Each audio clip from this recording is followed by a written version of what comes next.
Smoking causes cancer. Smoking kills. புகைப்பிடித்தல் புற்றுநோயை உண்டாக்கும் மற்றும் உயிரை கொல்லும்.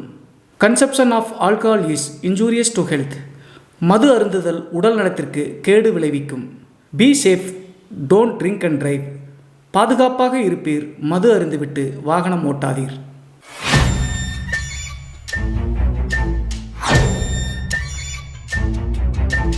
ஹாய் எவ்ரிபடி, நான் உங்கள் Siva. Welcome to our channel. இன்றைய காணொலியில் தமிழ்நாட்டினுடைய வேதாரண்யத்திற்கு அருகாமையில் நடந்த ஒரு அதிபயங்கர அமானுஷ திகில் சம்பவத்தை தாங்க முழுமையாக பார்க்க போகிறோம். இந்த சம்பவத்தில் 2 அண்ணன் தம்பிகளுக்கிடையே சண்டை ஏற்பட்டு அதற்கடுத்து அதில் ஒரு நபர் அண்ணனை ஒழிப்பதற்காக ஏவல் செய்து நடந்த திகில் மற்றும் அமானுஷ நிகழ்வு தாங்க இன்றைய காணொலி. ஸோ இன்றைய காணொலியும் கொஞ்சம் கூட சுவாரஸ்யம் மற்றும் த்ரில்லிங் குறையாமல் நீங்கள் அப்படியே எதிர்பார்க்கலாங்க. இதுபோன்று உங்களுடைய வாழ்க்கையிலும் ஏதாவது திகில் சம்பவம் நடந்துருந்துச்சுன்னா இந்த மின்னஞ்சல் மூலியமாக அதை ஷேர் பண்ணலாங்க. ஒருவேளை மின்னஞ்சலில் டைப் பண்ணுறது கஷ்டமாக இருந்துச்சு அப்படின்னா நம்ம சேனலோட இன்ஸ்டாகிராம் லிங்க்கை கீழே டிஸ்கிரிப்ஷனில் கொடுத்துருக்கேங்க. அதில் போய் ஃபாலோ பண்ணிவிட்டு வாய்ஸ் நோட்டாக கூட ஷேர் பண்ணலாங்க. இதுவரைக்கும் நம்ம சேனலை நீங்கள் சப்ஸ்கிரைப் பண்ணாமல் பார்த்துட்டு இருந்தாலும் சரி, புதிய பார்வையாளராக இருந்தாலும் சரி, வீடியோக்கு கீழே இருக்கக்கூடிய சப்ஸ்கிரைப் பட்டன் மற்றும் பெல் ஐக்கான் இரண்டையுமே கிளிக் பண்ணிடுங்க. நம்ம ஷோக்குள்ளே போகலாம்.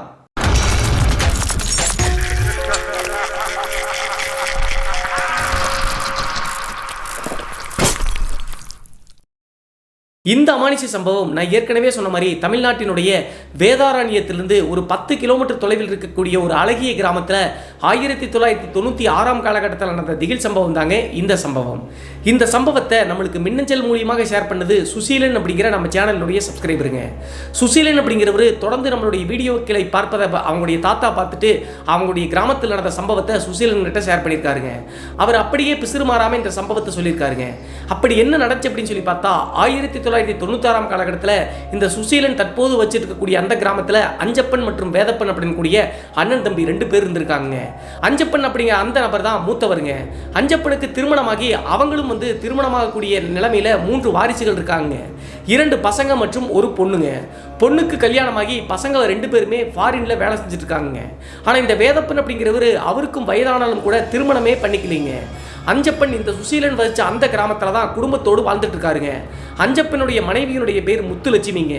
ஃபாரின்ல தன்னுடைய மகன்கள் வேலை செஞ்சு தன்னுடைய மகளையும் கல்யாணம் பண்ணி கொடுத்த காரணத்தினால மனைவி மற்றும் அஞ்சப்பன் 2 பேர் தாங்க அந்த வீட்டில் இருந்திருக்காங்க. அது மட்டும் இல்லாமல் அஞ்சப்பனே வயதானவராக இருந்தாலும் கூட அவருடைய அம்மாவும் பார்த்தீங்கன்னா அவங்களோட தான் வச்சுட்டு இருக்காங்க. வேதப்பன் என்ன பண்ணார் அப்படின்னா கேரளாவில் ஏதோ ஒரு தங்கல் வேலை செஞ்சு அங்கே தாங்க வேலை செஞ்சுட்டு இருக்காரு. வாரத்திற்கு ஒரு முறையோ அல்லது மாதத்திற்கு ஒரு முறையோ தான் இந்த கிராமத்துக்கு வந்துட்டு போவது வழக்கங்க. இப்படி இருக்கும்போது அஞ்சப்பன் அப்படிங்கிற இந்த நபருக்கு இன்னொரு பேரும் இருக்குங்க. அது என்ன அப்படி சொல்லி பார்த்தா அந்த கிராமத்திலேயே அஞ்சப்பன் தான் முதலாக மாடி வீடு கட்டினாருங்க. அதனால மாடி வீட்டு தாத்தா அப்படின்னு கூட அந்த அஞ்சப்பனை சொல்லுவாங்க. அந்த மாடி வீடை கட்டினது முழுவதுமே அவங்களுடைய மகன்களான ஃபாரின்ல வேலை செய்கிறாங்க இல்லையா 2 பேர், அவங்க 2 பேரும் சம்பாதிச்ச அந்த காசுல தாங்க வீட்டை கட்டியிருக்காரு. அது மட்டும் இல்லாமல் ஏகப்பட்ட சொத்துக்களை தன்னுடைய மகன்கள் கொடுத்த வருமானத்தில் நிறைய வாங்கி வச்சிருந்திருக்காருங்க. இந்த டைம்ல தான் 96 காலகட்டத்தில் அஞ்சப்பன் குடும்பத்தில் ஒரு பெரிய இடி ஒன்று விழுகுதுங்க. அது என்ன அப்படின்னு சொல்லி பார்த்தா அஞ்சப்பன் மற்றும் வேதப்பனுக்கு ஒரு அம்மா இருக்காங்கன்னு சொன்ன வயசானவங்க, அவங்க இறந்து போயிடுறாங்க. இறந்து போய் அவங்களை எடுத்து போய் நல்லடக்கம் பண்ண உடனே கேரளாவிலிருந்து வந்த தம்பியான வேதப்பன் அப்படிங்கிறவர் அஞ்சப்பன் கிட்ட பிரச்சனை பண்ண ஆரம்பிச்சாருங்க. என்ன பிரச்சனை அப்படின்னு சொல்லி பார்த்தா சொத்தை பிரிச்சாகணும் அப்படின்னு சொல்லிட்டு கேட்குறாருங்க. அப்போது இன்னும் ஒரு பெரிய சிக்கலுங்க. அந்த சிக்கல் என்ன அப்படி சொல்லி பார்த்தா இந்த வேதப்பன் இருக்கக்கூடிய சொத்துக்களை சரிபாதியாக பிரிக்க சொல்கிறாருங்க. ஆனால் இதில் ஒரு முக்கியமான விஷயம் என்ன அப்படின்னு சொல்லி பார்த்தா நிறைய சொத்துக்களை பார்த்தீங்கன்னா அஞ்சப்பனுடைய மகன்கள் ஃபாரின்லேருந்து சம்பாரிச்சு தான் வாங்கினதுங்க. ஆனால் வேதப்பன் அதெல்லாம் புரியாமல் சரிபாதியாக பிரிச்சாகணும் அப்படின்னு சொல்லிட்டு பெரிய பிரச்சனை பண்ணி சண்டை இழுக்க ஆரம்பிச்சாருங்க. அதற்கடுத்து அஞ்சப்பன் எவ்வளவு பிரச்சனை பண்ணாலும் ஸ்ட்ராங்காக இருந்தாருங்க. பூர்வீக சொத்துல மட்டும்தான் சரிபாதியாக பிரிக்க முடியும், அதை தவிர்த்து என்னுடைய மகன்கள் மூலியமாக வாங்கின சொத்தெல்லாம் கொடுக்க மாட்டேன் அப்படின்னு சொல்லிட்டு பிரச்சனை பண்ணி பஞ்சாயத்துக்கு வருதுங்க இவங்க 2 பேருடைய பிரச்சனையும். அப்போது ஊர்க்காரங்க எல்லாமே சேர்ந்து வேதப்பன் கிட்ட பேசி முடிக்கிறாங்க. அஞ்சப்பன் சொல்வது சரிதான், பூர்வீக சொத்துல தான் உனக்கு பாதி கொடுக்க முடியும், மீதி எல்லாமே மகன்கள் சம்பாதிச்சது தானே அப்படி சொல்லிட்டு சொல்லி முடிச்ச காரணத்தினால வேதப்பன் வேற வழி இல்லாமல் அந்த பூர்வீக சொத்துல கொஞ்சம் இடம் மட்டும் அவருக்கு கிடைச்சிருக்குங்க. அந்த கொஞ்சம் இடம் அப்படின்னா ஒரு 2 ஏக்கர் தோட்டம் மட்டும் வேதப்பனுக்கு கிடைச்சிருக்குங்க. அதற்கடுத்து தன்னுடைய அண்ணன் குடும்பத்தை குடும்பத்தார் துரோகம் பண்ணிட்டாங்களே அப்படின்னு சொல்லிட்டு வேதப்பன் என்ன பண்ணாருன்னா அவருக்கு கொடுத்த அந்த 2 ஏக்கர் தோட்டத்திலேயே கோவிச்சுட்டு போய் குடிசை போட்டு வாழ ஆரம்பிச்சாருங்க. பாகப்பிரிவினை காரணத்தினால ஏற்பட்ட பெரிய பிரச்சனை காரணத்தினால அஞ்சப்பனுக்கு தன்னுடைய தம்பி மேல இந்த பாசமே போயிருச்சுங்க. தன்னுடைய மனைவியோடு கிராமத்தில் அந்த மாடி வீட்டிலேயே நல்ல வசதியா வாழ ஆரம்பிச்சாருங்க. அஞ்சப்பனுடைய அம்மா இறந்த பிறகு மறுபடியும் மகன்கள் வந்து ஃபாரினுக்கே போயிட்டாங்க. ஃபாரின்ல போய் அங்கிருந்து பணத்தை அனுப்ப அஞ்சப்பனும் அவங்களுடைய மனைவியும் நல்ல செல்வாக்கோடு வாழ ஆரம்பிச்சாங்க. இதை பார்த்து பொறாமை வர ஆரம்பிச்சுங்க இந்த வேதப்பன் அப்படிங்கிற தோட்டத்தில் குடிசை போட்டிருக்கக்கூடிய தம்பிக்கு. அப்போது அடிக்கடி குடிச்சிட்டு தகராறு செய்வதற்காக இந்த அஞ்சப்பனுடைய வீட்டுக்கு வருவாருங்க. வீட்டுக்கு வந்து கெட்ட கெட்ட வார்த்தையில அஞ்சப்பனையும் அவங்களுடைய மனைவியும் திட்டுவாருங்க. இந்த அஞ்சப்பன் அப்படிங்கிறவர் மூத்தவர். அப்போதெல்லாம் என்ன பண்ணுவார் அப்படின்னா குடிச்சிட்டு இருக்கக்கூடிய தன்னுடைய தம்பியை வேதப்பனை பிடிச்சி கண்ட மெனிக்கு அடிச்சு போடுவாருங்க. குடிச்சிட்டு தகராறு பண்ணா கண்டிப்பா அடிக்க தானே செய்வாங்க. அடியை வாங்கிட்டு வேதப்பன் வந்துருவாருங்க. இதே மாதிரி தான் நாட்கள் போயிட்டே இருந்திருக்குங்க. இப்படி இருக்கும்போது 96ஆம் காலகட்டத்தில் ஒரு நாள் பயங்கரமா குடிச்சுக்கிட்டு இந்த வேதப்பன் அஞ்சப்பனுடைய வீட்டில் வந்து அவங்களுடைய அண்ணியை வந்து கெட்ட கெட்ட வார்த்தையில் திட்டுறாருங்க. ஊர்ல தவறானவங்களோட தொடர்பு வச்சிருக்க அப்படி இப்படின்னு சொல்லிட்டு பேசின காரணத்தினால அஞ்சப்பன் பயங்கர ஆத்திரத்துக்கு போயிட்டாருங்க. தன்னுடைய மனைவி இப்படி திட்டானே இப்படி சொல்லிட்டு ரத்தம் வர வரைக்கும் போட்டு அடிச்சு உதச்சிட்டாருங்க. அதற்கு பின்பு ஊர் மக்கள் காப்பாற்றி வேதப்பன் எடுத்துட்டு போய் தோட்டத்தில் இருக்கக்கூடிய குடிசையில விட்டுருக்காங்க. சண்டையினுடைய உச்சக்கட்டத்தில் வேதப்பன் என்ன சொல்லியிருக்காரு அப்படின்னா, என்னை இப்படி அடிச்சு போட்ட இல்லடா உயிர் போற அளவுக்கு உன்னுடைய குடும்பத்தை நாசமாக்காம விட மாட்டேன். என் கண்ணு முன்னாடியே நீ வந்து பிச்சை எடுக்கிற நிலைமைக்கு போவே, அதற்கு நான் ஏற்பாடு செய்வேன் அப்படின்னு சொல்லிட்டு கோபத்தில் சொல்லிட்டு வேதப்பன் தோட்டத்துக்கு போயிட்டாருங்க. தோட்டத்துக்கு போயிட்டு அடுத்த நாள் எந்திரிக்கவே முடியலைங்க வேதப்பனால. அதற்கடுத்து தன்னுடைய அண்ணன் மேல இருக்கக்கூடிய பகை காரணத்தினால கேரளாவில் தானே இவர் வேலை செஞ்சுட்டு இருந்தாரு. நிறைய மாந்திரிகவாதிகளோடு பழக்கம்ங்க. கேரளாவை பற்றி சொல்லணும் அப்படின்னா இந்தியாவில் 2வது இடத்துல அமானுஷ்யம் மற்றும் பிளாக் மேஜிக்ல புகழ்பெற்ற இடம் கேரளா தாங்க. கடவுளுடைய சொர்க்க பூமி அப்படின்னு சொல்லிட்டு கேரளாவை சொன்னாலும் அந்த அளவுக்கு மாந்திரிகத்திலையும் பேர் பெற்ற ஒரு மாநிலம்ங்க. முதலிடம் எது அப்படி சொல்லிட்டு உங்களுக்கு தோணும் இல்லையா? அசாம் மாநிலம் தாங்க முதலிடம். அங்கே வந்து பிளாக் மேஜிக் செஞ்சாங்க அப்படின்னா சடனாக உடனே வந்து பார்த்தீங்கன்னா எஃபெக்ட் கொடுத்து ஒருத்தரை மரணிக்கம் கூட செய்ய முடியுமாங்க. அந்த அளவுக்கு பிளாக் மேஜிக்கில் முதலிடத்தில் அசாம் இருக்குது. 2வது இடம் தான் கேரளா. இது உங்களுடைய தகவலுக்காக சொல்கிறேன். இப்படி இருக்கும்போது கேரளாவுக்கு நேராக இந்த வேதப்பன் கிளம்பி போகிறாருங்க தன்னுடைய அண்ணனுடைய குடும்பத்தை நாசமாக்கணும் அப்படின்னு சொல்லிட்டு. அதற்கடுத்து வேதப்பன் தங்கிட்ட இருக்கக்கூடிய கொஞ்ச நஞ்ச சொத்துக்களில் பணத்தை திரட்டிட்டு கேரளாவுக்கு போயிட்டு ஒரு பெரிய மாந்திரிகவாதியை பார்க்குறாருங்க. அந்த மாந்திரிகவாதிகிட்ட போய் தன்னுடைய அண்ணன் குடும்பத்தை பற்றி எல்லாத்தையும் சொல்கிறாருங்க. அந்த குடும்பமே நாஸ்தி ஆகணும். அது மட்டும் இல்லாமல் அவர் கட்டியிருக்கக்கூடிய அந்த மாடி வீடு மேலே தான் இந்த வேதப்பனுக்கு மோகம்ங்க. அந்த மாடி வீடே வந்து குடும்பம் நடத்த முடியாமல் அனாதை ஆகணும் அப்படின்னு சொல்லிட்டு அந்த மாந்திரிகவாதி கிட்ட சொல்றாருங்க. அதே மாதிரி பணத்தை வாங்கிட்டு அந்த மாந்திரிகவாதி ஒரு ரத்த காட்டேரி மாதிரி குட்டி பிசாசை ஒன்று ஏவி விடுறாங்க. பெரும்பாலும் இந்த கேரளாவில் இருக்கக்கூடிய மாந்திரிகவாதிகள் குட்டிச்சாத்தான தன்னுடைய கைவசம் வச்சிருப்பாங்க. யாருக்காவது ஏவல் விடணும் அப்படின்னா அந்த குட்டிச்சாத்தான தாங்க ஏவி விடுவாங்க. குட்டிச்சாத்தானில் ஒரு வகை தாங்க இந்த ரத்த காட்டேரியாக இருக்கக்கூடிய ரத்த வாடை கொண்ட இந்த பிசாசு. இந்த பிசாசை ஏவி விட்டுறாங்க அவங்களுடைய அண்ணனுடைய குடும்பத்தை நாசமாக்குவதற்காக. நிம்மதி பெருமூச்சு விட்டு ஏளன சிரிப்போடு சிரிச்சுக்கிட்டு வேதப்பன் வந்து தன்னுடைய கிராமத்துக்கு வர்றாருங்க. கிராமத்துக்கு வந்து கண்ணெதிர அவங்க நாசமாக போகிறத பார்க்கணும் அப்படின்னு சொல்லிட்டு வேதப்பன் எதிர்பார்த்து காத்துட்டு இருக்காருங்க.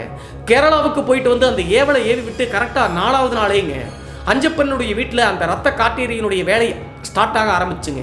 என்ன நடந்துச்சு அப்படின்னு சொல்லி பார்த்தா அன்றைய நாள் கணவன் மற்றும் மனைவி 2 பேரும் தோட்டத்து வேலையெல்லாம் முடிச்சுட்டு நைட்டு டின்னர் சாப்பிட்டு அந்த மாடி வீட்டில் தூங்கிட்டு இருக்காங்க அஞ்சப்பன் மற்றும் அவங்களுடைய மனைவி முத்துச்செல்வி. நீங்கள் எல்லாம் புரிஞ்சுக்குங்க, 2 வாரிசுகள் வந்து பார்த்தீங்கன்னா ஃபாரின் இருக்காங்க. பசங்க பொண்ணுக்கு வந்து பார்த்தீங்கன்னா கல்யாணம் பண்ணி கொடுத்து வேற ஒரு கிராமத்தில் இருக்காங்க. அதனால தான் அஞ்சப்பன் மற்றும் அவங்களுடைய மனைவி இவ்வளவு பெரிய வீட்டில் தனியாக இருக்காங்க. அன்றைய நாள் நல்லா தூங்கிட்டு இருந்தவங்களுக்கு திடீர்னு வீட்டினுடைய சைடில் மாட்டுத் தொழுவும் இருக்குங்க. அந்த மாட்டுத் தொழுவத்தில் ஒரு 4-5 மாடுகளை வச்சிருப்பது வழக்கங்க. அந்த மாடுல ஒரு மாடு வந்து பயங்கரமாக கத்துறதை பார்த்துட்டு முத்துச்செல்வி அப்படிங்கிற அஞ்சப்பனுடைய மனைவி தான் எந்திரிக்கிறாங்க. எந்திரிச்ச உடனே போய் மாட்டுத் தொழுவத்தை பார்க்கலாம்னு சொல்லிட்டு வீட்டை விட்டு வெளியே வந்து மாட்டுத் தொழுவம் பக்கத்தில் வர்றாங்க. வந்து பார்க்கும்போது முத்துச்செல்விக்கு ஒரு பெரிய ஷாக்குங்க. என்ன ஆச்சு அப்படின்னு சொல்லி பார்த்தா 4 மாட்டில் ஒரு மாடு செனமாடுங்க. கன்றுக்குட்டி ஈன்றெடுக்கக்கூடிய ஸ்டேஜில் இருந்திருக்குங்க. அந்த மாடு வந்து பார்த்தீங்கன்னா கன்றுக்குட்டியே போட்டிருக்க மாட்டேங்குங்க. ஆனால் பிறந்த அந்த கன்றுக்குட்டியை ஒரு பயங்கரமான மிருகம் ஒன்று கரை ஏறுனுங்க. கன்றுக்குட்டி எப்படி பிச்சு போட்டு சாப்பிட்டுட்டு இருக்குங்க. மாட்டுத்தொழுவத்தில் அந்த அளவுக்கு வெளிச்சம் கிடையாதுங்க. இங்கிருந்து பார்க்கும்போது கரை ஏறும் ஒரு உருவம் அந்த கன்றுக்குட்டியை பிச்சு போட்டு இருக்கிறத பார்த்து முத்துச்செல்வி மிரண்டு போயிட்டாங்க. அந்த கன்றுக்குட்டியை அப்படி பண்ணிட்டு இருக்கக்கூடிய காரணத்தினால தான் தாய் மாடு வந்து பார்த்தீங்கன்னா கத்தி இருக்குங்க. பயந்து போன முத்துச்செல்வி ஐயோன்னு கத்திருக்காங்க. கத்தின அடுத்த செகண்டே தூக்கத்தில் உள்ள படுத்திருந்த அஞ்சப்பனும் எந்திரிச்சு வந்துட்டாருங்க. எந்திரிச்சு வந்து தன்னுடைய மனைவி பக்கத்தில் நின்று பார்க்கும்போது அஞ்சப்பனுக்கும் தெரியுதுங்க அந்த கன்றுக்குட்டியே ஒரு கரை ஏறின உருவம் வந்து பார்த்தீங்கன்னா அப்படி சாப்பிட்டு இருக்கிறத பார்த்து இவர் பயத்தில் ஏன்னு கத்துறாருங்க. கத்துன அடுத்த செகண்டே அந்த உருவம் வந்து டக்குன்னு மாட்டுத்தொழுவத்திலிருந்து பக்கத்தில் சோளக்காடை நோக்கி சரசரன்னு போகுதுங்க. ஒரு 2 செகண்ட் 3 செகண்ட்ல என்ன நடக்குதுன்னே அஞ்சப்பனால கெஸ் பண்ண முடியலைங்க. அதற்கடுத்து பக்கத்தில் போய் பார்க்கும்போது அந்த கன்றுக்குட்டியை 2ஆ பிச்சு போட்டு ரத்தமா இருக்குங்க அந்த ஃபுல்லா. அதே நேரத்தில் அந்த தாய் பசு வந்து பார்த்தீங்கன்னா கதறி கத்துதுங்க. இதில் இன்னும் ஒரு குறிப்பிடப்பட வேண்டிய விஷயம் என்ன அப்படி சொல்லி பார்த்தா, அன்றைய நாள் வெள்ளிக்கிழமைங்க. அதாவது வியாழக்கிழமை இரவு இதெல்லாம் நடக்குது மிட் நைட் டைம். அப்போ வெள்ளிக்கிழமை கணக்கு தானே வரும். அதை நினச்சி அஞ்சப்பனுடைய மனைவி வந்து பார்த்தீங்கன்னா தெய்வ பக்தி அதிகமாக இருக்கக்கூடிய காரணத்தினால மனசுடைஞ்சு போயிட்டாங்க. வெள்ளிக்கிழமை கன்றுக்குட்டி ஈன்றெடுத்து இப்படி ஒரு துர்மரணம் நடந்துருச்சு அப்படின்னு சொல்லிட்டு அழுகிறாங்க. அப்போது அஞ்சப்பன் அதையெல்லாம் பெரிதுபடுத்தாம இறந்து போன அந்த கன்றுக்குட்டியை அதே சோளக்காட்டில் எடுத்து போய் புதைக்கிறாருங்க. புதைச்ச பின்னாடி முத்துச்செல்வி வந்து தன்னுடைய கணவர்கிட்ட பேச ஆரம்பிக்கிறாங்க. அது என்னங்க வித்தியாசமா இருந்துச்சு, ஏதோ தப்பு நடக்க போகுதுங்க அப்படின்னு சொல்லிட்டு பேசின உடனே அஞ்சப்பன் வந்து கோவத்தில் திட்டுறாருங்க. அதெல்லாம் ஒன்றும் இல்லடி, நீ எதையாவது ஒன்று நினச்சிட்டு இருக்காத, இங்கே நரிகை நிறைய இருக்குதுல்ல, பெரிய சைஸ் நரியாட்டு இருக்குது, நரி தான் வந்து பார்த்தீங்கன்னா இப்படியெல்லாம் பண்ண வாய்ப்பு இருக்கு அப்படின்னு சொல்லிட்டு பேசுறாருங்க. ஆனால் அந்த உருவ தோற்றத்தை பார்க்கும்போது கண்டிப்பாக அது நரி கிடையாதுங்க, வித்தியாசமான தோட்டத்தில் மிருகம் மாதிரி கரையே இருந்துச்சு. அதை அஞ்சப்பனும் பார்த்தாரு. ஆனால் அஞ்சப்பனுக்கு இந்த அமானுஷம் மற்றும் ஆன்மாக்கள் மேலே நம்பிக்கை இல்லாத காரணத்தினால கண்டிப்பாக ஏதாவது ஒரு பெரிய சைஸ் நரி தான், வெளிச்சம் தெரியாத காரணத்தினால நம்மளுக்கு அப்படி தோணுச்சு அப்படின்னு சொல்லிட்டு சமாளிக்கிறாருங்க தன்னுடைய மனைவி கிட்ட. அதற்கு பின்பு தேவையில்லாமல் அழுதுட்டு இருக்காத, வா போய் தூங்கலாம் அப்படின்னு சொல்லிட்டு அந்த கன்றுக்குட்டியை புதைச்சு நேராக உள்ளே போகிறாங்க. தன்னுடைய கணவர் சொல்ல கேட்டு முத்துலட்சுமி உள்ளே போகிறாங்க. உள்ளே போயிட்டு முத்துலட்சுமிக்கு விடிய தூக்கமே வரலீங்க. 3 மணி 3:30 மணி வரைக்கும் அந்த தாய் பசு வந்து பார்த்தீங்கன்னா கத்திக்கிட்டே இருக்குங்க தன்னுடைய கன்றுக்குட்டியை இழந்த காரணத்தினால. 3:15 மணி தோராயமாக அந்த பசு வந்து பார்த்தீங்கன்னா சத்தம் போடுறதை அப்படியே நிறுத்திருச்சுங்க. அதற்கடுத்து தான் முத்துலட்சுமி கொஞ்சம் ஓஞ்சு தூங்கியிருக்காங்க. காலைல மறுபடியும் ஒரு 1 மணி நேரம் 5:30 மணிக்கு எந்திரிச்சு நேராக மாட்டுத் தொழுவத்தில் போய் பார்க்கலாம்னு சொல்லிட்டு மனசு கேட்காம முத்துச்செல்வி போய் பார்க்குறாங்க. மறுபடியும் போய் பார்க்கும்போது மறுபடியும் ஒரு பெரிய அதிர்ச்சிங்க. என்ன நடந்துச்சு அப்படின்னு சொல்லி பார்த்தா, தாய் பசு நல்லா தான் இருந்துச்சு, நைட்டு கத்திட்டே இருந்துச்சு இல்லையா, அந்த தாய் பசு வந்து பார்த்தீங்கன்னா அப்படியே செத்து போய் கிடக்குதுங்க, அந்த கயிறை கட்டி அதோட சேர்த்து. அதற்கடுத்து ஏங்க வாங்க அப்படின்னு சொல்லிட்டு அழுதுகிட்டே முத்துச்செல்வி கூப்பிடுறாங்க. இவளோட பெரிய தொந்தரவா இருக்கு அப்படின்னு சொல்லிட்டு அஞ்சப்பன் வெளியே வந்து பார்க்கும்போது அஞ்சப்பனுக்கு மறுபடியும் ஒரு பெரிய ஷாக்குங்க. என்னடா தாய் பசுவும் செத்து கிடக்குது அப்படின்னு சொல்லிட்டு. ஆனால் அஞ்சப்பனுக்கு இப்போது இருக்கக்கூடிய கேள்வி என்ன அப்படி சொல்லி பார்த்தா, நரி வந்து பார்த்தீங்கன்னா குள்ள நரி தான், இவ்வளோ பெரிய பசுவை அடிக்க முடியாது, கண்ணுக்குட்டியவே அடிக்கிறது கஷ்டம் தான், ஆனால் அடிச்சிருச்சுன்னு வச்சுக்கலாம், தாய் பசு எப்படி கொண்டிருக்க முடியும் அப்படின்னு சொல்லிட்டு சுற்றி முத்தியும் பார்க்குறாருங்க. அப்போதுதான் அந்த தாய் பசுவனுடைய உருவத்தோட்டத்தில் ஒரு சின்ன வித்தியாசம் தெரிஞ்சிருக்குங்க. சினை பசுவாக தான் இருந்துச்சு. என்னதான் கன்றுக்குட்டி ஈன்றெடுத்தாலும் கூட ரொம்ப சப்பளிச்சு அப்படியே ஸ்லிம்மாக இருக்காது. ஆனால் ரொம்ப ஈயும் தோளுமா அந்த பசு வந்து அப்படியே மாண்டு போய் கிடக்குதுங்க, செத்து போய் கிடக்குது. அது மட்டும் இல்லாமல் அதனுடைய உடல் அமைப்பெல்லாம் பார்க்கும்போது ரத்தம் இல்லாத மாதிரி அப்படியே சோர்ந்து போன மாதிரி இருக்குங்க. அப்போது தான் அஞ்சப்பன் சுற்றி முத்தியும் பார்க்குறாருங்க ஏதாவது நடந்திருக்கா அப்படின்னு சொல்லிட்டு. அந்த பசுவனுடைய கழுத்தில் வந்து பார்த்தீங்கன்னா 2 பல்லு பட்ட மாதிரி இருந்திருக்குங்க. அப்போது அஞ்சப்பனுக்கு ஒன்றும் புரியலிங்க, என்ன நடந்துச்சு அப்படின்னு சொல்லிட்டு யோசிச்சுக்கிட்டு, நாம் ஏதாவது யோசிச்சு அப்படின்னா ஏற்கனவே அமானுஷம் பேய் அதுன்னு நினச்சிட்டு இருக்கா, பயந்து போயிடுவா அப்படின்னு சொல்லிட்டு நினச்சி, அதெல்லாம் ஒன்றும் இல்லடி, கன்றுக்குட்டி இறந்ததை பார்த்து கத்தியே செத்து போச்சு அப்படின்னு சொல்லி சொல்கிறாருங்க. ஆனால் முத்துச்செல்விக்கு நல்லாவே தெரிஞ்சிருக்குங்க ஏதோ தப்பு நடக்க போகுது அப்படின்னு சொல்லிட்டு. அதற்கடுத்து மறுபடியும் அந்த மாட்டையும் எடுத்து அதே சோளக்காட்டில் புதைக்கிறாருங்க அந்த கண்ணுக்குட்டிக்கு பக்கத்துலேயே. ஆனால் மனைவியான முத்துலட்சுமிக்கு உடம்பே நடுங்கி போச்சுங்க. ஏன்னா வெள்ளிக்கிழமை அன்னைக்கு தாய் பசுவும் கன்றுக்குட்டியும் இறந்து போச்சே, நம்முடைய குடும்பத்துக்கு ஏதோ நடக்க போகுது அப்படின்னு சொல்லிட்டு மனசுக்குள்ளேயே வேண்டிட்டு அழுதுகிட்டே இருந்திருக்காங்க. அதற்கடுத்து இந்த பசுவை எல்லாம் எடுத்து புதைச்சிட்டு நேராக வீட்டுக்கு வர்றாங்க. வீட்டுக்கு வந்து அன்றைய மதியம் வரைக்கும் சமைக்கவே இல்லைங்க. அப்போது அஞ்சப்பன் கண்டபடி திட்டுறாருங்க, அது செத்து போச்சு மறுபடியும் திரும்ப வரவா போகுது, பேசாமல் வேலையை பாருடி அப்படின்னு சொல்லிட்டு கண்டபடி திட்டுறாருங்க. அப்போதும் முத்துலட்சுமிக்கு மனசு கேட்காம அன்றைய மதியமே என்ன பண்ணுறாங்க அப்படின்னா, மாடும் கண்ணுக்குட்டியும் செத்து போச்சுல்ல, வீட்டையெல்லாம் கிளீன் பண்ணி தீபம் ஏற்றி சாமி கும்பிடலாம், நம்மளுக்கு ஏதாவது கெட்டது நடந்துச்சு அப்படின்னா காப்பாற்றிரு சாமி நீ வேண்டலாம் அப்படின்னு சொல்லிட்டு முத்துலட்சுமி வீடெல்லாம் துடைக்கிறாங்க. தொடச்சி முடிச்சு சாயந்தரம் ஒரு 5 மணி 5:30 மணிக்குங்க இந்த முத்துலட்சுமி அப்படிங்கிறவங்க பூஜை அறையில் போய் தீபம் ஏற்றுறாங்க. அந்த டைமில் அஞ்சப்பன் வந்து தோட்டத்தில் வேலை செஞ்சுருக்காருங்க. தீபம் ஏற்றி பார்க்குறாங்க, தீபம் வந்து எரியவே மாட்டேங்குது, காற்றெல்லாம் உள்ள வரவே மாட்டேங்குதுங்க. ஆனால் டக்குன்னு அணைஞ்சு போகுது. அப்போதே முத்துலட்சுமிக்கு ஏற்கனவே பயத்தில் தான் இருக்காங்க, நல்லாவே புரிஞ்சிருச்சுங்க ஏதோ ஒன்று நடக்க போகுது அப்படின்னு சொல்லிட்டு. அதற்கடுத்து சாமியை வேண்டிட்டு ரொம்ப கஷ்டப்பட்டு தீபத்தை ஏற்றி பற்ற வச்சுட்டாங்க. பற்ற வச்சுட்டு தீபம் எரிஞ்ச உடனே அவங்க கும்பிடுறது நரசிம்ம சாமிங்க. அந்த நரசிம்ம சாமிக்கு தான் முன்னாடி தீபம் ஏற்றி வச்சுட்டு சரி நைட்டு டின்னர் போய் சமைக்கலாம்னு சொல்லிட்டு கிச்சனில் போய் சமைச்சிட்டு இருக்காங்க. தீபம் ஏற்றி வச்சு ஒரு 10 நிமிடம் தாங்க இருக்கும். திடீர்னு பயங்கரமாக ஒரு சத்தம் கேட்குதுங்க பூஜை அறையில். வேகமாக முத்துலட்சுமி ஓடி வந்து பார்க்கும்போது அந்த சாமி போட்டோ நரசிம்மர் ஃபோட்டோ வச்சுல முன்னாடி தான் தீபம் வச்சுருந்துருக்காங்க. அந்த நரசிம்மர் ஃபோட்டோ அப்படியே தீபம் மேலே விழுந்து 2மே தரையில் விழுந்து தீ பிடிச்சிருச்சுங்க. தீபத்திலிருந்த தீ வந்து நரசிம்மர் ஃபோட்டோவில் பிடிச்சி அப்படியே கபகபகபன எரிய ஆரம்பிச்சிருச்சுங்க. இதை பார்த்த உடனே முத்துலட்சுமி நடுங்கி போயிட்டாங்க. நல்லாவே காட்டி கொடுக்குது சாமி வந்து இங்கே ஏதோ தப்பு நடக்குதுன்னு சொல்லுது, ஆனால் இந்த ஆள் வேறு நம்ப மாட்டேங்கிறாரு அப்படின்னு சொல்லிட்டு வேகமாக தண்ணி ஊற்றி அணைக்கிறாங்க. அந்த நரசிம்மர் சாமியினுடைய ஃபோட்டோ முழுவதுமே அணைஞ்சிருச்சுங்க. பெரும்பாலும் குட்டிச்சாத்தான்கள் இந்த மாதிரி நெகட்டிவ் எனர்ஜி எல்லாம் வீட்டில் இருந்துச்சு அப்படின்னா கண்டிப்பாக தெய்வத்தினுடைய நடமாட்டம் அங்கே இருக்காதுங்க. தெய்வத்தினுடைய நடமாட்டத்தையே அந்த கெட்ட சக்திகள் வந்து தடுத்துருங்க. அதை உறுதிப்படுத்தும் வகையில் தான் இந்த நரசிம்மருடைய ஃபோட்டோ வந்து எரிஞ்சு கீழே விழுந்திருக்குங்க. அதற்கடுத்து அந்த ஃபோட்டோவை எல்லாத்தையும் வெளியே எடுத்து க்ளீன் பண்ணி வச்சுட்டு தன்னுடைய கணவர்கிட்ட சொல்ல கூட இல்லைங்க. கணவரை பொறுத்தளவு பூஜை அறைக்கே போக மாட்டாருங்க. நான் ஏற்கனவே சொன்ன மாதிரி சாமி நம்பிக்கையும் கிடையாது, அந்த ஆன்மாக்கள் மேலே நம்பிக்கையும் கிடையாது. அதனால் அவருக்கு தெரியலீங்க இந்த மாதிரி தீ பிடிச்சி அப்படின்னு சொல்லிட்டு மனைவியும் சொன்னாலும் நம்ப போறதில்ல. அதற்கடுத்து சாப்பிட்டு முடிச்சுட்டு அன்றைய இரவு நல்லா தூங்கிட்டாங்க அதற்கடுத்து சாப்பிட்டு முடிச்சுட்டு அஞ்சப்பன் தூங்கிட்டாருங்க. ஆனால் முத்துலட்சுமிக்கு நல்லாவே தெரிஞ்சிச்சுங்க, தூக்கமே வரல. அன்றைய இரவு முழுவதும் தூங்காம தாங்க இருந்திருக்காங்க. அதற்கு அடுத்த நாள் சனிக்கிழமைங்க தோட்டத்துல எல்லாம் வேலை செஞ்சு முடிச்சுட்டு அஞ்சப்பன் வந்து வீட்டுக்கு வந்துட்டாருங்க. அன்றைய நாள் அப்படியே முடிச்சு. ஆனால் வெள்ளிக்கிழமை நடந்த அந்த துஷ்ட நிகழ்வுகளை முத்துலட்சுமி மறக்காம அப்படியே சோகத்திலேயே இருந்திருக்காங்க. சனிக்கிழமை முடிச்சு ஞாயிற்றுக்கிழமை காலையில் 11 மணி வரைக்கும் இந்த அஞ்சப்பன் வந்து தோட்டத்தில் வேலை செஞ்சுட்டு பைக் எடுத்துட்டு கிளம்புறேன்னு சொல்றாருங்க.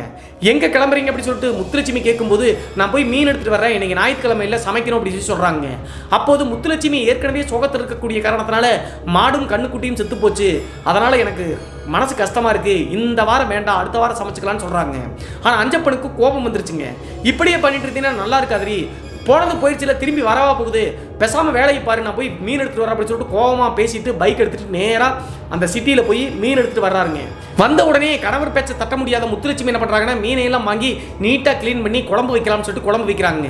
சரி நீ குழம்பு வச்சுட்டு நான் போய் தோட்டத்தில் வேலை செஞ்சுட்டு வரேன் அப்படின்னு சொல்லிட்டு அஞ்சப்பன் தோட்டத்துக்கு போயிட்டாருங்க. அதற்கடுத்து மதியம் 2 மணி வரைக்கும் சமைச்சு முடிச்சு நீட்டாக மீனெல்லாம் சமைச்சு முடிச்சுட்டாங்க. அப்போது ஆடுகள் வந்து பார்த்தீங்கன்னா 2-3 ஆடுகள் வந்து சினை ஆடுகள் கட்டி போட்டுருக்குங்க. அதுக்கு புல்லு பொறுக்கி போடலாம் அப்படின்னு சொல்லிட்டு இந்த முத்துலட்சுமி வீட்டை விட்டு வெளியே வந்து புல்லு வந்து அறுத்துட்டு வந்து ஆடுகளுக்கு போட்டுட்டு இருக்காங்க. ஆடுகளுக்கு புல்லெல்லாம் போட்டு எகைன் வீட்டுக்குள்ள போய் பார்க்கும்போது பெரிய ஷாக்குங்க முத்துலட்சுமிக்கு. என்ன நடந்துச்சு அப்படின்னு சொல்லி பார்த்தா அந்த மீன் குழம்பு வச்சிருந்த பாத்திரம் வந்து வடச்சட்டி மாதிரி அகலமா இருக்கக்கூடிய பாத்திரம்ங்க. அதில் தான் சமைச்சு மொத்த மீன்களையும் வச்சிருந்திருக்காங்க குழம்போடு சேர்த்து. ஆனால் அந்த வடச்சட்டி வந்து பார்த்தீங்கன்னா கீழே கொட்டவும் இல்லைங்க, எங்கேயும் தெரிச்சு விழுகவும் இல்லை. மொத்தமும் வந்து பார்த்தீங்கன்னா ஒரு சொட்டு குழம்பு கூட இல்லைங்க. யாராவது இப்படி வலிச்சு எடுத்தாங்கன்னா எப்படி இருக்கும் அந்த மாதிரி இருக்குதுங்க. மீனை ஏதாவது சாப்பிட்டு இருந்தாலும் கூட முள்ளாவது கிடக்கும், அதுவும் இல்லைங்க. அவங்களுடைய வீட்டில் வந்து பூனையும் வளர்க்கல. எல்லாத்தையும் பார்த்துட்டு முத்துலட்சுமிக்கு தூக்கி வாரி போட்டுருச்சுங்க. என்னடா மீன் குழம்பு ஒரு துளி கூட இல்லையே, கீழே கொட்டியிருந்தா இங்கே தான் இருக்கணும், பாத்திரம் வந்து நகராமல் வச்ச இடத்துல அப்படியே இருக்குதுங்க, குழம்பும் இல்லை மீனும் இல்லை. இதை பார்த்துட்டு முத்துலட்சுமிக்கு அடுத்து என்ன டென்ஷன் அப்படின்னு சொல்லி பார்த்தா கணவர் வந்தால் என்ன சொல்கிறது அப்படின்னு சொல்லிட்டு யோசிக்கிறாங்க. அதே நேரத்தில் அஞ்சப்பன் வந்து பார்த்தீங்கன்னா தோட்டத்தில் வேலையெல்லாம் முடிச்சுட்டு கைகால் அலம்பிட்டு வீட்டுக்குள்ளே வராருங்க. சாப்பாடு வெய்ய அப்படின்னு சொல்லி சொன்ன உடனே தயங்கிட்டே முத்துலட்சுமி நடந்த விஷயங்களை சொல்கிறாங்க. மீன் குழம்பெல்லாம் எடுத்து வச்சிருந்தேன், போயிட்டு வரதுக்குள்ளே குழம்பும் கீழையும் கொட்டல, பாத்திரம் வச்ச இடத்துலயே இருக்கு, ஆனால் குழம்பு ஒரு துளி கூட இல்லை அப்படின்னு சொல்லி சொல்கிறாங்க. சொன்ன உடனே அஞ்சப்பன் வந்து பார்த்தீங்கன்னா பயங்கர கோபம் வந்துருச்சுங்க. ஏற்கனவே மீன் வாங்கிட்டு வரேன்னு சொல்லும் போதே வேணான்னு சொன்னே இல்லை, நீ வேணும்னு எடுத்து போய் கொட்டிருப்படி அப்படின்னு சொல்லிட்டு பயங்கர சண்டை நடைபெறுதுங்க கணவன் மற்றும் மனைவிக்கு. அப்போது முத்துலட்சுமியும் உச்சக்கட்டத்துக்கு போயிட்டாங்க. நான் என்ன சொன்னாலும் நம்ப மாட்டேங்கிறீங்க அப்படின்னு சொல்லிட்டு அவங்களும் ஈக்குவலாக சண்டை போடுறாங்க. அன்றைய இரவு முழுவதும் சண்டை போட்டு நைட்டு சாப்பாடே வேணாம்னு சொல்லிட்டு கோவிச்சுக்கிட்டு இந்த அஞ்சப்பன் என்ன பண்ணுறாரு அப்படின்னா தோட்டத்தில் இருக்கக்கூடிய மோட்டார் ரூம் இருக்குங்க, மோட்டார் ரூமில் போய் படுத்துக்கிற அப்படின்னு சொல்லிட்டு கோவிச்சுட்டு போயிட்டாருங்க. அப்போது முத்துலட்சுமி ஒரு அழி இல்லாமல் அழுதுகிட்டே வந்து பார்த்தீங்கன்னா அன்றைய நாள் இரவு அந்த மாடி வீட்டில் தாங்க தூங்குறாங்க தனியாக. நைட்டெல்லாம் முத்துலட்சுமிக்கு என்ன பண்ணுறது அப்படின்னே தெரியலீங்க. வீட்டில் எல்லாமே அப்நார்மலாக நடக்குது, அமானுஷமாக நடக்குது அப்படின்னு சொல்லிட்டு யோசிச்சுக்கிட்டே இருந்திருக்காங்க. அதே நேரத்தில் கணவர் வேற கோச்சிட்டு போய் மோட்டார் ரூமில் படுத்துட்டார்ல, கிட்டத்தட்ட ஒரு 2 மணி வரைக்கும் அப்படியே அழுதுகிட்டு அவங்களே எரியாமல் தூங்க ஆரம்பிச்சிட்டாங்க. காலையில் ஒரு 5:30 மணி தோராயமாக அஞ்சப்பன் வந்து மோட்டார் ரூமில் இருந்து எந்திரிச்சு பால் கறக்கணுங்க மாட்டில். சரி நம்ம வரலாம், நைட்டு தான் கோஸ்ட் வந்துட்டோம், போய் அவளை எழுப்பி விடலான்னு சொல்லிட்டு வீட்டுக்கு வர்றாருங்க. வீட்டுக்கு வந்து பார்க்கும்போது எப்போதுமே 5:30 மணிக்கு எந்திரிச்சிருக்கக்கூடிய முத்துலட்சுமி எந்திரிக்கவே இல்லைங்க. சரி கோச்சிட்டு படுத்துட்டு பாட்டு அப்படின்னு சொல்லிட்டு அரை மணி நேரம் அவரே கிச்சனில் போய் பாத்திரங்களை உருட்டுறாருங்க, சத்தம் கேட்டாவது எந்திரிப்பாங்களான்னு சொல்லிட்டு. எவ்வளவு பண்ணியும் முத்துலட்சுமி எந்திரிக்கவே இல்லைங்க. சரி நம்மளாவது போய் எழுப்பலாம்னு சொல்லிட்டு நேராக வந்து அறையில் போய் முத்துலட்சுமியை போய் எழுப்பலாம்னு ட்ரை பண்ணுறாருங்க. போய் பக்கத்தில் போய் பார்க்கும்போது இந்த அஞ்சப்பனுக்கு தன்னுடைய வாழ்நாளில் மறக்கவே முடியாத ஒரு காட்சிங்க. என்ன ஆச்சு அப்படின்னு சொல்லி பார்த்தா முத்துலட்சுமி அந்த படுக்கையில் படுத்த மணிக்கு அப்படியே இறந்து போய் கிடக்குறாங்க. தொடாமையே கண்டுபிடிச்சிட்டாருங்க இந்த அஞ்சப்பன் அப்படிங்கிறவரு. என்ன ஆச்சு அப்படின்னு சொல்லி பார்த்தா முத்துலட்சுமி நல்லா கலராக இருப்பாங்க உயிரோடு இருக்கும்போது, ஆனால் உடம்பெல்லாம் இப்படி பாச்சி அடித்த மாதிரி வெள்ளப்பட்ட மாதிரி, உடம்புல ரத்தம் இல்லைன்னா இப்படி வெள்ளை பாச்சி மாதிரி அடிச்சிடும், வெள்ளையா உடம்பு அப்படியே கை நீட்ட மணிக்கு அப்படியே படுத்திருக்காங்க. இதை பார்த்த உடனே அஞ்சப்பனுக்கு உடம்பே நடுக்கி போச்சுங்க. தன்னுடைய மனைவி சொன்னதில் ஏதோ ஒன்று இருக்கு அப்படின்னு சொல்லிட்டு அப்போதான் அஞ்சப்பனுக்கு ஓரளவுக்கு நம்பிக்கையே வந்திருக்குங்க. முழுசா நம்பலிங்க, இருந்தாலும் திடீர்னு இப்படி நல்லா இருந்தவங்க இறந்து போய் இப்படி உடம்பெல்லாம் வெளுத்து போன மாதிரி இருக்கு, ரத்தம் உறிஞ்சு அப்படின்னா ஸ்லிம் ஆயிரும் இல்லையா உடம்பு, அந்த மாட்டுக்கு எப்படி ஆயிடுச்சோ அதே மாதிரி தன்னுடைய மனைவியும் இருக்காங்க. உடனே தன்னுடைய ஃபாரின்ல இருக்கக்கூடிய மகன்களுக்கும் ஃபோன் பண்ணி மகளுக்கும் ஃபோன் பண்ணி உற்சார் உடனெல்லாம் வந்துட்டாங்க. அப்போது எல்லாரும் பார்த்துட்டு என்ன நடந்துச்சு அப்படின்னே தெரியலிங்க. அஞ்சப்பனும் ஏற்கனவே தன்னுடைய மனைவி உயிரோடு இருக்கும்போது நடந்த விஷயங்கள் எல்லாத்தையும் சொல்லவே இல்லைங்க. அதற்கடுத்து அஞ்சப்பனுடைய மனைவியான முத்துலட்சுமியினுடைய சடலத்தை நல்லடக்கம் பண்ணிட்டாங்க. நல்லடக்கம் பண்ணி முடிச்சு கிட்டத்தட்ட 2 வார காலகட்டம் ஃபாரின் இருக்கக்கூடிய மகன்களும் இங்கே தாங்க இருந்தாங்க. 2 வார காலகட்டம் கழிச்சு சரி கிளம்புறோம் அப்படின்னு சொல்லிட்டு ஃபாரினுக்கு போயிட்டாங்க. அஞ்சப்பன் தனியாக தான் இந்த வீட்டில் இருக்க வேண்டிய கட்டாயம். அதே நேரத்தில் பக்கத்து ஊரில் கல்யாணம் பண்ணி கொடுத்துருக்கூடிய மகளும் வந்து பார்த்தீங்கன்னா 2 வாரம் இருந்தாச்சு அப்படின்னு சொல்லிட்டு கிளம்பிட்டாங்க. இதில் ஒரு குறிப்பிடப்பட வேண்டிய விஷயம் இல்லை அப்படின்னு சொல்லி பார்த்தா அஞ்சப்பனுடைய மனைவி முத்துலட்சுமி இறந்த துக்கத்துக்கு அந்த வேதப்பன் அப்படிங்கிற தம்பி வரவே இல்லைங்க. தோட்டத்தில் வந்து குடிச்சுக்கிட்டு எல்லாத்துக்கிட்டையும் கிண்டலாக சொல்லியிருக்காருங்க. அவ செத்துட்டா அடுத்து அவனும் சாவான், இதை நான் கண்ணு எதிர்க்க பார்ப்பேன், இது எல்லாமே நடக்கலாம் போகுது அப்படின்னு சொல்லிட்டு குடிச்சிட்டு பயங்கரமாக அப்படி பேசிட்டு இருக்காருங்க. அந்த அளவுக்கு பகையாயிருச்சுங்க அண்ணன் தம்பிக்கு. இப்படி இருக்கும்போது கரெக்டாக 2 வார காலகட்டம் கழிச்சு எல்லாரும் போயிட்டாங்க இல்லையா. போனதுக்கு பின்னாடி அஞ்சப்பன் வந்து தனியாக இருக்க ஆரம்பிச்சாருங்க. அவரே சமைச்சு சாப்பிட்டு தோட்டத்து வேலையெல்லாம் பார்த்துட்டு தூங்குவாருங்க. அப்படி கரெக்டாக மனைவி இறந்து 2 வார காலகட்டம் கழிச்சு ஒரு நாள் தோட்டத்து வேலையெல்லாம் பண்ணி முடிச்சுட்டு நைட்டு சாப்பிட்டு முடிச்சு தூங்கிட்டு இருக்காருங்க அந்த மாடி வீட்டில். அந்த டைமில் அன்றைய நாள் இரவு சாமக்கோடாங்கி வந்திருக்காருங்க. பெரும்பாலும் 96 to 2005 வரைக்குமே சாமக்கோடாங்கிகள் கிராமத்தில் நிறைய இடத்துக்கு வருவாங்க. தோட்டத்தில் வீடு தனியாக இருந்தாலும் கூட வந்து குறி சொல்லிட்டு போவாங்க நைட்டு நேரத்தில். அதே மாதிரி இந்த அஞ்சப்பனுடைய மாடி வீட்டுக்கும் குறி சொல்ல அந்த சாமக்கோடாங்கி வர்றாருங்க. அந்த உடுக்கி அடிச்சுட்டு வரதை பார்த்து அஞ்சப்பன் டக்குன்னு முடிச்சு எந்திரிச்சு கட்டலில் உட்காந்துட்டாருங்க. சாமக்கோடாங்கிகளை பொறுத்தளவு நைட்டு குறி சொல்லும் போது நேராக போய் கேட்க முடியாதுங்க. கேட்டோம்னா காரி துப்பிட்டு வேகமாக ஓடிடுவாங்க. காலையில் திரும்பி வருவாங்க. அப்போது கேட்டோம்னா எல்லா டீட்டெயிலும் சொல்லுவாங்க. அஞ்சப்பனுடைய வீட்டுக்கு வந்து சாமக்கோடாங்கி வீட்டுக்கு முன்னாடி வந்து ஒரு 10 நிமிஷம் அமைதியாக நின்றுட்டாருங்க. அமைதியாக நின்று உடுக்கி அடிச்சுட்டு இந்த வீட்டில் தவறான ஒரு ரத்த வாடகை இருக்கக்கூடிய பிசாசு இருக்குது, ஏற்கனவே 2-3 உயிர்கள் போயிருக்குமே, இந்த வீட்டில் யாரும் இருக்காதுங்க, இந்த வீட்டில் இருந்தீங்க அப்படின்னா மயானமாயி சுடுகாடு ஆயிரும் அப்படின்னு சொல்லிட்டு சாமக்கோடாங்கி சொல்கிறாருங்க. இந்த வார்த்தைகளை கேட்ட உடனே உள்ள படுத்திருந்து கேட்டுட்டு இருக்கக்கூடிய அஞ்சப்பனுக்கு உடம்பே நடுங்கி போச்சுங்க. இதையே தான் தன்னுடைய மனைவியும் சொன்னாங்க. ஏற்கனவே மரணங்கள் எல்லாமே துர்மரணமாக நடந்துச்சு, இப்போது சாமக்கோடாங்கி சொல்வதெல்லாம் பார்த்தா கண்டிப்பாக ஏதோ தப்பு இருக்கு அப்படின்னு சொல்லிட்டு புரிஞ்சுக்கிட்டாருங்க. அதற்கடுத்து நைட்டு தான் கேட்க முடியாது, விடிய விடிய தூங்காமையே உட்காந்துருக்காருங்க. காலையில் எப்படி சாமக்கோடாங்கி வருவார்கள் அப்படின்னு சொல்லிட்டு இவர் நினைச்ச மாதிரியே காலையில் ஒரு 8 மணி 9 மணி தோராயமாக நைட்டு வந்து அதே சாமக்கோடாங்கி வர்றாருங்க. வந்த உடனே சாமி அப்படின்னு சொல்லிட்டு முன்னாடி போய் உட்காந்து அழுகிறாருங்க. நைட்டு இப்படியெல்லாம் வாக்கு சொன்னீங்களே, இங்கே என்ன இருக்குது அப்படின்னு சொல்லி கேட்கும்போது எல்லா விஷயத்தையும் ஒன்று விடாமல் புட்டு வச்சுட்டாருங்க இந்த சாமக்கோடாங்கி. இந்த வீட்டில் துர்மரணம் நடந்திருக்குமே, இந்த வீட்டில் ஒரு ரத்த வாழை இருக்கக்கூடிய ஏவல் இருக்கக்கூடிய பிசாசு ஒன்று இருக்குது, இந்த வீட்டை அழிக்கிறதுக்காகவே ஏவி விட்டுருக்காங்க, அது யார் அப்படின்னு சொல்லிட்டு என்னால் சொல்ல முடியாது, ஆனால் இந்த வீட்டில் யாரும் இருக்கவே முடியாது, இது பாலடைஞ்சு குட்டிச்சவராக தான் போகும் அப்படின்னு சொல்லிட்டு சாமக்கோடாங்கி சொல்கிறாருங்க. ஆசாசியாக வெளிநாட்டில் கஷ்டப்பட்டு தன்னுடைய மகன்கள் கொடுத்த வருமானத்தில் கட்டின வீடாச்சு அப்படின்னு சொல்லிட்டு இதற்கு வேற ஏதாவது தீர்வு இருக்கா சாமி அப்படின்னு சொல்லிட்டு அஞ்சப்பன் சாமக்கோடாங்கிட்ட அழுதுகிட்டே கேட்குறாருங்க. அப்போது சாமக்கோடாங்கி என்ன சொல்கிறாருன்னா, ஒன்றுமே பண்ண முடியாது, இதற்கு ஒரே ஒரு தீர்வு, இனிமேலும் மரணம் நடக்காமல் நீங்கள் எல்லாம் தப்பிக்கணும் அப்படின்னா இந்த வீட்டை காலி பண்ணிட்டு நீங்கள் போய் தான் ஆகணும் அப்படின்னு சொல்லிட்டு சாமக்கோடாங்கி சொல்லிட்டாருங்க. அதற்கு பின்பு வேற வழி இல்லாமல் ஃபாரின் இருக்கக்கூடிய தன்னுடைய மகன்களை கான்டாக்ட் பண்ணுறாருங்க. கான்டாக்ட் பண்ணி இந்த சாமக்கோடாங்கி சொன்ன விஷயம் அப்புறம் வீட்டில் நடந்த விஷயங்கள் எல்லாத்தையும் சொல்லும்போது மகன்கள் நம்பவே இல்லைங்க. இவ்வளவு கஷ்டப்பட்டு பிரம்மாண்டமாக கட்டின வீட்டை இப்படி சொல்கிறீங்களப்பா, அப்படிலாம் முடியாது, அவன் ஏதோ பைத்தியக்காரன் சொல்லிட்டு போறான் அப்படின்னு சொல்லிட்டு நம்பவே மாட்டிட்டாங்க. வேற வழி இல்லாமல் இந்த அஞ்சப்பன் அதே வீட்டில் இருக்க ஆரம்பிச்சாருங்க. இப்படி இருக்கும்போது கரெக்டாக சாமக்கோடாங்கி வந்துட்டு போனால் ஒரு வார காலகட்டம் கழிச்சுங்க. பக்கத்து ஊரில் இருக்கக்கூடிய மகள் இருக்காங்க இல்லையா, மகளுக்கு மொத்தம் 3 பெண் குழந்தைகளுங்க. 3 பெண் குழந்தைகளையும் கூப்பிட்டு அப்பா தனியாக இருக்கிறே ஒரு நாள் போய் தங்கிட்டு வரலாம் அப்படின்னு சொல்லிட்டு சாயந்தர நேரம் தன்னுடைய மருமகன் கொண்டு வந்து விட்டு போறாருங்க, மகளையும் பேத்திகளையும். அன்றைய நாள் மகள் தாங்க சமைச்சு எல்லாரும் சாப்பிட்றாங்க. சாப்பிட்டு முடிச்சுட்டு தூங்கலாம்னு சொல்லிட்டு தூங்கும்போது அஞ்சப்பன் வந்து பார்த்தீங்கன்னா அவருடைய அறையில் கயிறு கட்டல் போட்டு தூங்கிட்டு இருக்காருங்க. வீட்டினுடைய ஆசாரம் சொல்லுவாங்க, நம்ம ஹால்னு சொல்லுவோம் இல்லையா, அந்த மாதிரி இருக்கக்கூடிய பகுதியில் அவங்களுடைய மகளும் 3 பேத்திகளும் தூங்கிட்டு இருக்காங்க. பேத்திகளுக்கு வயசு என்ன அப்படி சொல்லி பார்த்தா ஒரு பேத்திக்கு 10 வயசுங்க, இன்னொன்னுக்கு 7, இன்னொன்று 4. இப்படி இருக்கக்கூடிய ஏஜில் இருக்கக்கூடிய பேத்திகள் தாங்க 3 பேரும். இந்த 4 வயது இருக்கக்கூடிய அந்த சிறு குழந்தை பெண் குழந்தை இருக்கு இல்லையா, அந்த பெண் குழந்தை வந்து பார்த்தீங்கன்னா அவங்களுடைய அம்மாவோடு சேர்த்து ஃபர்ஸ்ட் அவங்க அம்மா, 2 பெண் குழந்தைகள், கடைசியாக தான் அந்த சின்ன குழந்தை படுத்துருக்குங்க. அன்றைய நாள் கொஞ்சம் வெக்கையாக இருந்த காரணத்தினால மெயின் டோரை திறந்து விட்டாங்க, தூங்கிட்டு இருக்காங்க, சொந்த வீடு அப்படிங்கிற காரணத்தினால பயப்படாம. அப்படி இருக்கும்போது நல்லா தூங்கிட்டு இருந்த அஞ்சப்பனுடைய மகள் நைட்டு ஒரு 3 மணி தோராயமாக ரெஸ்ட் ரூம் போலான்னு எந்திரிச்சு பார்க்குறாங்க. எந்திரிச்சு பார்க்கும்போது ஒரு பெரிய ஷாக்குங்க. அந்த 4 வயது இருக்கக்கூடிய பேத்தி இருக்காங்க இல்லையா, அவங்கள காணங்க படுக்கையில் படுத்திருந்த குழந்தையே எங்கே போனாங்க அப்படின்னு சொல்லிட்டு அவசரமாக படுத்திருக்கக்கூடிய அஞ்சப்பனையும் எழுப்புறாங்க. அஞ்சப்பனோடு சேர்த்து எல்லாரும் வீட்டை சுற்றியும் தோட்டத்திலையும் தேடி பார்க்குறாங்க, எங்கேயுமே இல்லை. பயந்து போயிட்டாங்க. 3 மணிக்கு ஆரம்பித்து ஊருக்குள்ள இருந்து நபர்கள்லாம் வந்துட்டாங்க. எல்லாரும் உற்றாரெல்லாம் தேடி அந்த குழந்தையை எங்கேயுமே காணங்க. அதற்கடுத்து விடிய தேடி காலையில் 6 மணி 6:30 மணி தோராயமாக தோட்டம் முழுவதும் தேடிட்டு வீட்டுக்கு சைடில் மாட்டுத்தொழுவம் இருக்கு இல்லையா, மாட்டுத்தொழுவத்துக்கு அடுத்து வந்து பார்த்தீங்கன்னா ஒரு புதர் மாதிரி ஒரு பகுதி இருக்குங்க. அந்த புதர் மாதிரி இருக்கக்கூடிய பகுதியில் ஒரு முக்கியமான விஷயத்தை பார்க்குறாங்க. அது என்ன அப்படின்னு சொல்லி பார்த்தா, நைட்டு தூங்கும்போது அந்த 4 வயது குழந்தை போட்டிருந்த கவுன் மாதிரி இருக்கக்கூடிய ட்ரெஸ்ஸுங்க. அந்த ட்ரெஸ்ஸு மட்டும் அந்த மாட்டுத்தொழுவத்துக்கு சைடில் அந்த புதரில் கிடக்குதுங்க. அது மட்டும் இல்லாமல் அந்த ட்ரெஸ்ஸை எடுத்து பார்க்கும்போது கிழிஞ்சு ஃபுல்லாக ரத்தமாக இருக்குங்க அந்த ட்ரெஸ் முழுவதும். அதை பார்த்த உடனே மயக்கம் போட்டு பொத்துன்னு கீழே விழுந்துட்டாங்க அஞ்சப்பனுடைய மகள். ஐயோ என்னுடைய மகளுக்கு ஏதோ ஆயிடுச்சு அப்படின்னு சொல்லிட்டு அதற்கு பின்பு காவல்துறைக்கும் இன்ஃபார்ம் பண்ணி அந்த ரத்தங்களோடு இருக்கக்கூடிய கடைசியாக காணாமல் போன அந்த குழந்தை வச்சிருந்த ட்ரெஸ்ஸையும் எடுத்துட்டு எல்லா பக்கமும் தேடி பார்க்குறாங்க, எங்கேயுமே காணோம்.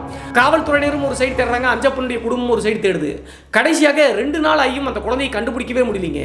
இப்படி இருக்கும்போது 2 நாள் கழிச்சு ஒரு நாள் அஞ்சப்பன் என்ன பண்ணுறாருன்னா, தோட்டத்தினுடைய வெளி சைடு வந்து பார்த்தீங்கன்னா ஒரு பாலடைஞ்சு கிணறு மாதிரி இருக்குங்க. அந்த சைடு வந்து ஆடுகள் ஓடிடுச்சுன்னு சொல்லிட்டு போய் பிடிக்கலாம்னு சொல்லிட்டு ஓடுறாருங்க. அங்கே போய் பார்க்கும்போது அந்த பாலுங்கிணறுக்கு பக்கத்தில் சின்ன ஒரு குழி மாதிரி இருக்குங்க. அந்த குழிக்கு பக்கத்தில் துர்நாற்றம் அடிச்சிருக்குங்க.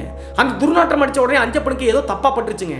டக்குன்னு போய் அந்த குழிக்கு பக்கத்தில் போய் பார்க்கும்போது பெரிய ஷாக்குங்க அஞ்சப்பனுக்கு. மறுபடியும் என்ன ஆச்சு அப்படின்னு சொல்லி பார்த்தா 2 நாளைக்கு முன்னாடி காணாமல் போன தன்னுடைய 4 வயது பேத்தி வந்து பார்த்தீங்கன்னா உடம்பு கை காலில் வந்து பார்த்தீங்கன்னா அங்கங்கே சதை இல்லைங்க, எலும்பு மட்டும் தான் இருக்குது. முகத்துலையும் அங்கங்கே பிச்சு சதைகள் எடுத்துருச்சுங்க. அது மிருகமா எது அப்படின்னு சொல்லிட்டு தெரியல. நீங்கள்லாம் நினைக்கலாம், நீங்கள் நினச்ச மாதிரி அந்த ஏவலனுடைய ரத்த காட்டேரியினுடைய வேலையாக கூட இருக்கலாம். ஆனால் குழந்தைய வந்து பார்த்தீங்கன்னா வீட்டில் படுத்திருந்த குழந்தை அங்கே எப்படி வந்துச்சு, எப்படி இப்படி தனித்தனியாக பிச்சு போட்டுச்சு அப்படின்னு சொல்லி ஒன்றும் புரியலிங்க. அதற்கு பின்பு எல்லாத்துக்கும் இன்ஃபார்ம் பண்ணி அந்த குழந்தையை தூக்கவே முடியலைங்க. ஃபுல்லாகவே சதையே இல்லை, அங்கங்கே வந்து எலும்பாக இருக்குது. அதற்கு பின்பு வேற வழி இல்லாமல் அவங்களுடைய தோட்டத்தினுடைய ஒரு பாகத்திலேயே புதைச்சிட்டாங்க அந்த 4 வயது குழந்தைய.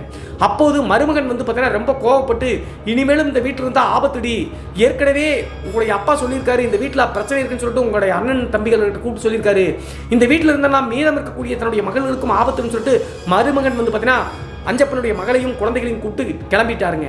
அதற்கு பின்பு தான் அஞ்சப்பனுக்கு புரிஞ்சிருக்குங்க, இப்படி நடந்த துக்கம் காரணத்தினால ஃபாரின் மகன்களும் வந்துட்டாங்க. அப்போதான் அப்பா சொன்னதில் ஏதோ ஒரு உண்மை இருக்கு அப்படின்னு சொல்லிட்டு புரிஞ்சுங்க. எல்லாரும் யோசிக்கிற மாதிரி நரிகள் வந்து பார்த்தீங்கன்னா அந்த குழந்தையை தூக்கிட்டு போயிருக்கோம் அப்படின்னு சொல்லி பார்த்தா நரி எல்லாம் அப்படி தூக்கிட்டு போக வாய்ப்பே கிடையாதுங்க. நரி வந்து பார்த்தீங்கன்னா சின்ன சைஸில் தாங்க இருக்கும், கண்ணுக்குட்டி அடிக்கிறதே பெரிய விஷயம். அப்படி இருக்கும்போது இந்த குழந்தையை எப்படி தூக்கிட்டு போக முடியும்? எல்லாத்தையும் யோசிச்சு பார்க்கும்போது அந்த சாமக்கோடாங்கி சொன்னதும் இப்போ நடக்கக்கூடிய மரணங்களுக்கும் ஏதோ சிங்க் ஆகுது அப்படின்னு சொல்லிட்டு யோசிச்சு பார்த்து உடனே அஞ்சப்பனுடைய ஃபேமிலி என்ன பண்ணுறாங்க அப்படின்னா அவங்களுடைய ப்ராப்பர்ட்டி மொத்தத்தையும் வித்துறாங்க. எல்லாத்தையும் வித்தாலும் கூட இந்த மாடி வீட்டை மட்டும் யாரும் விலைக்கு வாங்க ட்ரை பண்ணவே இல்லைங்க. இவ்வளவு மரணங்கள் நடந்த காரணத்தினால மாடு செத்தது, கண்ணுக்குட்டி செத்தது, அவங்களுடைய மனைவி செத்தது, இந்த குழந்தை செத்தது, எல்லாத்தையும் பார்த்து அந்த மாடி வீட்டை வாங்கவே இல்லைங்க. தோட்டம் மற்றும் மற்ற எல்லா ப்ராப்பர்ட்டியும் வேற ஒருத்தருக்கு வித்துட்டு இந்த அஞ்சப்பனுடைய ஃபேமிலி மொத்தமாக கடலூர் பக்கத்தில் எங்கேயோ போய் செட்டில் ஆகிட்டாங்களா. அவங்க இருந்த பணத்தை எல்லாம் எடுத்துக்கிட்டு கடலூருக்கு போன அஞ்சப்பனுடைய ஃபேமிலி மறுபடியும் வந்து பார்த்தீங்கன்னா இந்த ஏரியாவுக்கு திரும்ப வரவே இல்லையாமங்க. இந்த சம்பவம் அனைத்தையும் சுசீலனுடைய தாத்தா வந்து அப்படியே சொல்லியிருக்காருங்க. அப்போது சுசீலன் வந்து பார்த்தீங்கன்னா இந்த ஏவலை ஏவி விட்ட வேதப்பன் என்ன ஆனார் அப்படின்னு சொல்லி கேட்கும்போது இந்த விஷயமெல்லாம் நடந்து முடிஞ்சு கரெக்டாக 1 வருட காலகட்டம் கூட அந்த தோட்டத்தில் குடிசை போட்ட வேதப்பன் அங்கே இருக்க முடியலையாமங்க. சாப்பாடு செஞ்சு கொடுக்க முடியாமல் ஆட்கள் இல்லாமல் அப்படியே வேதனைப்பட்டு அந்த குடிசையிலேயே இறந்து போயிட்டாராமங்க. தன்னுடைய அண்ணனின் குடும்பத்துக்கு ஏவல் செஞ்ச வேதப்பனும் இறந்து போயிட்டாரு. இந்த சம்பவம் முழுவதும் சுசீலனுடைய தாத்தா அப்படியே நம்மளுக்கு சொல்லி நம்மளுக்கு ஷேர் பண்ணியிருக்காங்க. இந்த சம்பவத்தை ஷேர் பண்ண சுசீலன் மற்றும் அவங்களுடைய தாத்தாவுக்கு நன்றிங்க. இந்த சம்பவத்தில் நாம தெரிஞ்சுக்க வேண்டியது என்ன அப்படின்னு சொல்லி பார்த்தா, எப்போதும் நம்மளுக்கு கஷ்டம் அப்படின்னா கோயில் குளத்துக்கு போகலாங்க, தெய்வங்களை நம்பலாம். அதை தவிர்த்து இப்படி ஏவல் பில்லி சூனியம் அப்படி சொல்லிட்டு ஒருத்தர் அழிக்கணும்னு அப்படி சொல்லிட்டு நினைச்சோம் அப்படின்னா கடைசியாக அது நம்மளுக்கே திரும்பி அடிக்கும் அப்படின்னு சொல்லிட்டு புரிஞ்சுக்கணுங்க. இந்த வேதப்பன் கடைசியாக வந்து பார்த்தீங்கன்னா அவங்களுடைய அண்ணன் குடும்பம் போனதுக்கு முன்னாடி 1 வருட காலகட்டத்திலேயே சாப்பாட்டுக்கு வழி இல்லாமல் பஞ்சத்திலேயே அந்த குடிசையில் அடிபட்டு செத்தார் இல்லையா. ஸோ எல்லாத்தையும் யோசிக்கும் போது தான் செஞ்ச வினை தான் தனக்கே திருப்பி அடிச்சிருக்கு அப்படின்னு சொல்லிட்டு நல்லாவே புரியுதுங்க. எப்போதும் உயிரோடு இருக்கிற வரைக்கும் எல்லா உறவுகளையும் அன்போடு நேசிக்கணுங்க. நம்ம சாகும்போது ஐயோ போயிட்டாங்களே எப்படி சொல்லிட்டு 2 கண்ணீர் விடுறாங்கல்ல, அந்த மக்கள் தாங்க நம்ம சேர்த்து வச்ச சொத்தா நினைக்கணும். அப்படி நினைச்சாவே எல்லாருமே சகஜமாக பாசத்தோடும் அன்போடும் பழகுவாங்க. இன்றைய காணொலியில் உங்களுடைய கருத்து என்ன அப்படி சொல்லிட்டு மறக்காம கமெண்ட் பாக்ஸில் கமெண்ட் பண்ணுங்க. இது போன்று உங்களுடைய வாழ்க்கையிலும் ஏதாவது திகில் சம்பவம் நடந்துருச்சுன்னா இந்த மின்னஞ்சல் மூலியமாக அதை ஷேர் பண்ணலாங்க. ஒருவேளை மின்னஞ்சல் டைப் பண்ணுறது கஷ்டமாக இருந்துச்சு அப்படின்னா நம்ம சேனலுடைய இன்ஸ்டாகிராம் லிங்கை கீழே டிஸ்கிரிப்ஷனில் கொடுத்துருக்கேங்க. அதில் போய் ஃபாலோ பண்ணிவிட்டு வாய்ஸ் நோட்டாக கூட ஷேர் பண்ணலாங்க. மீண்டும் ஒரு த்ரில்லிங்கான அமானுஷ் எபிசோடுடன் உங்களை சந்திக்கும் வரை நான் உங்கள் சிவா.